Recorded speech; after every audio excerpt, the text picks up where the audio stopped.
Nous avons dans la transfiguration du Seigneur ce que nous serons lorsque la qualité de fils sera atteinte. Et bien que ce soit à venir, la présence de Christ en nous, qui est l'image de Dieu, doit produire un changement profond et progressif dans notre être intérieur. Tu es mon fils bien-aimé, en toi j'ai mis toute mon affection. Luc 3, 22. Cette déclaration fut faite après que l'esprit de l'onction vint sur lui. L'onction implique l'entière souveraineté de l'esprit. Ceci nous enseigne que nous parvenons à l'état de fils sous l'entière souveraineté de l'esprit comme Seigneur et comme la qualité du Fils fut mise à l'épreuve selon le plan du Père. Cette qualité de Fils se développera en nous par le moyen de l'épreuve. Pourquoi ces épreuves auxquelles fut soumis le Fils de Dieu? Dans sa première lettre, Jean déclare: le Fils de Dieu est venu pour détruire les œuvres du diable. 1 Jean 3, 8. Comment les a-t-il détruites? Tout d'abord, jour après jour, il eut à maintenir une ligne sans déviation pour être gouverné par la seule pensée d'accomplir la seule volonté de Dieu, sous le gouvernement de Dieu, par son esprit, car il avait à satisfaire les exigences divines et ne pouvait s'en écarter d'un cheveu. Aussi Satan ne put jamais ouvrir une brèche en lui.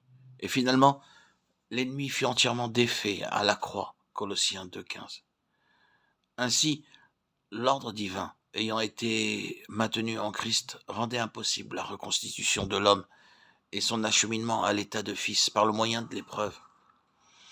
Christ aussi a souffert pour vous, vous laissant un exemple afin que vous suiviez ses traces. 1 Pierre 2, 21. C'est ça, c'est là que se trouve l'ordre des choses. Aucune des vertus ni valeurs morales qui sont en Christ ne peuvent se développer en nous sur une ligne différente à celle du Fils. Il fut élevé à la perfection par les souffrances. Il a pris, bien qu'il soit fils, l'obéissance par les choses qu'il a souffertes. Hébreux 2, 10, 5, 7.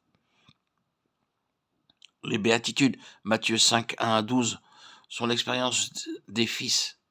Christ exprime ici tant ce qu'il est lui que ce qui est en lui et qui ne peut devenir nôtre que par la communion à ses souffrances. Car il n'y a rien de ces vertus dans notre vie naturelle, mais en Christ seulement. Nous ne pouvons connaître le Seigneur de manière vivante qu'en marchant dans les voies de Dieu. Il n'y a en nous ni douceur, ni humilité, ni sens de justice. Et cependant, nous sommes appelés à les manifester. L'Église, qui est une avec sa tête, est appelée à partager ses souffrances.